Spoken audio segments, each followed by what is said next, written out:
To 19 years old, when I also lost my father to lung cancer. Joe became a pseudo-father for me.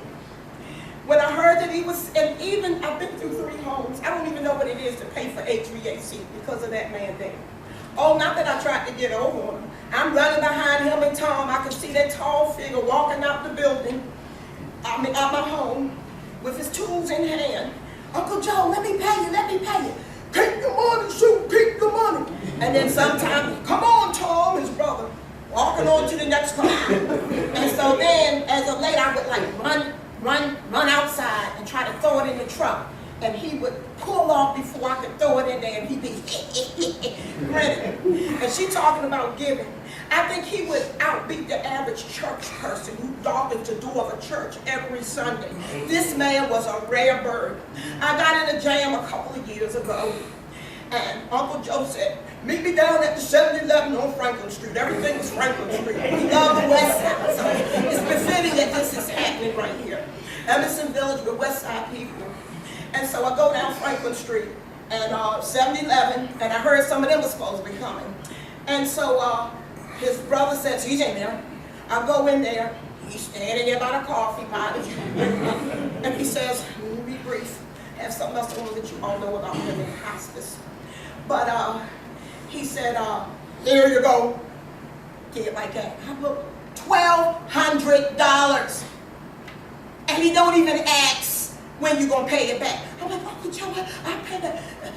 Look, I gotta go to a customer. He made the money, so God blessed him. He was a blessed man because he was a giver. He cared not just about his own family, us 4 no more as my pastor say mentality. He cared about his extended family. It wasn't just us, his extended family. When I heard that Uncle Joe had cancer, he was hurting so. There was nothing, I couldn't do enough. There was no thing I bought. No visit was too inconvenient.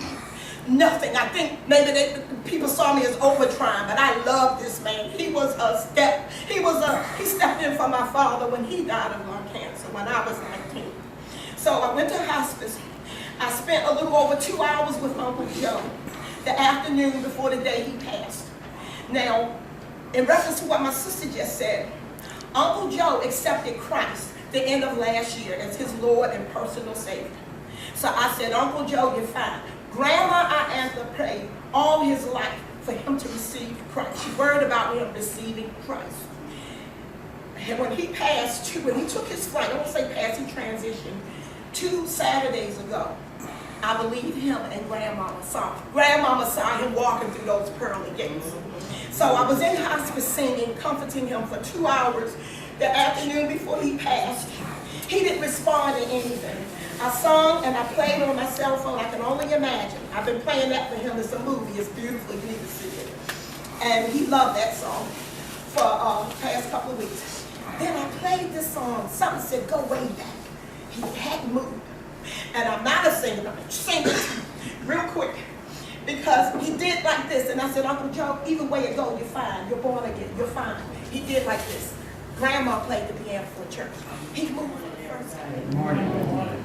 I have to come and say something about Joe. Joe is my big brother. And just don't seem right to me that I'll never be able to go anywhere around and there's no Joe there. And I'm not going to lie, this one has been very hard for me to accept. And he was very good to me. And he didn't always live. I remember when he moved here, I was 1 year old, he was 12. And it seemed like ever since then, he was trying to play my fault. And I had a fault. You know, and as I was growing up, that's the way he always was. Just like he had his mouth in everything. Don't do this, do that, get over there. What I tell you? And he made me mad. He used to take me outside. He gonna teach me to fight like a man. And so I got a teenager and everybody said, why are you always messing with Val? Because she ain't want me to do nothing with a group of people. If I look out here and make a move to dance, so sit down. I'm like, Joe. So I looked at him one day, I said, you know what?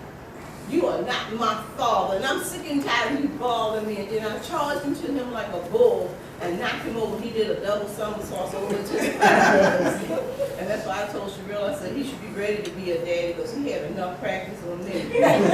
One thing I can say that he was always in the middle of my mother and my father because it seemed like he paid attention more times than they did when there was something bothering me, or if I was sick, he'd come in and go by and look.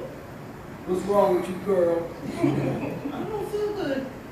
Mother, DB, you better get over here. Val sick, she got a fever. I think you better take her to the hospital. And so I told him, I said, well, you always did act like you was my daddy. So, you know, I'm thankful to God for the time that he gave me, you know, and I had called the elder in my church to come and, you know, minister to my brother, and he led him to Christ, you know, and that made me so joyful inside. So every time that we would go to visit him, we would bring church to him.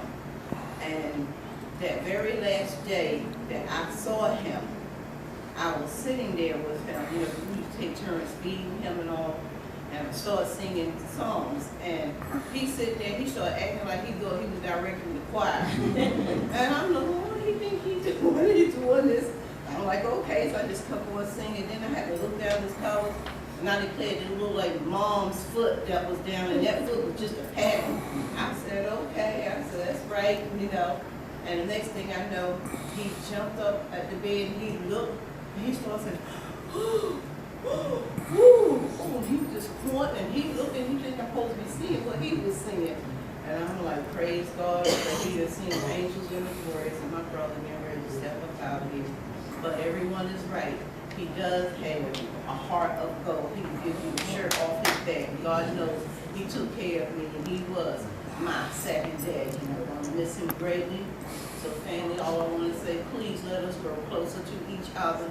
You know, we can't afford to take time and life and people for granted. And most importantly, if you want to see him again, you better make sure you have your lives right with God. I love you all. God bless. Amen.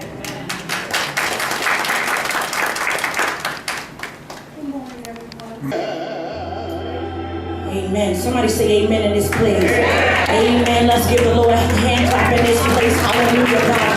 God, we thank you, God, for your saving grace, oh God. We thank you, God, even in this, God, that you are the chain breaker, God. We thank you, God, for your anointing, oh God. We thank you, God, that you said in your word that earth has no sorrow that heaven cannot heal. God, we ask you, God, that you will anoint us afresh, oh God. We ask you, God, that even in grieving, oh God, that you will begin, Father God, to let us hear the word on today. That through this, Father God, that we would know that you can do anything but fail. So God, we ask you, God, even the more, God, at this celebration, God, for Uncle Joe, oh God, we ask you, God, that anything that we have done out of your will, out of your way, and against your word, that you will forgive us, God, today, that you will bring revival in our hearts, revival in our minds, and revival in our spirit. In Jesus' name we pray. Amen. Somebody say amen. Somebody shout.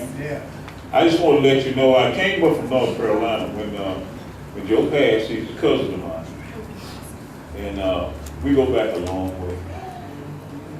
Back to the time when we first came up to Baltimore, and I first went to Washington D.C. But every summer we'd be back down in North Carolina. We played baseball, and all this stuff and everything. May the work I've done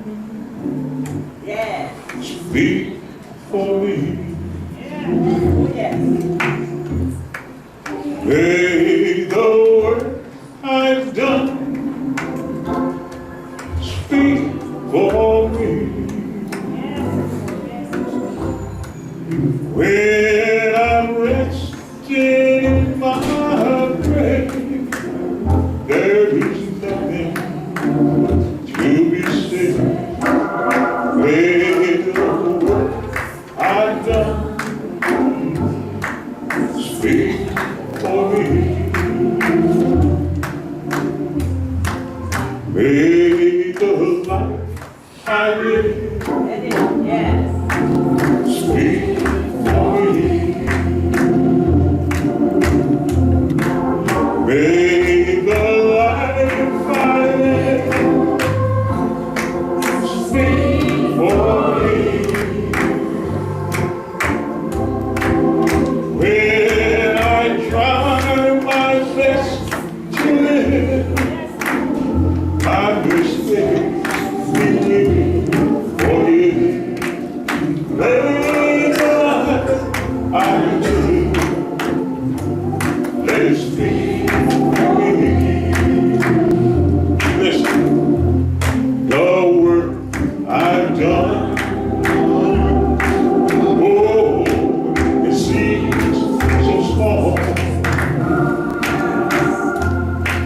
Sometimes it seems like nothing at all. But when I stand before my God, I want to hear Him say, well done. May the work I've done, oh yeah, let it speak for me. One more thing. May the service I give speak for me.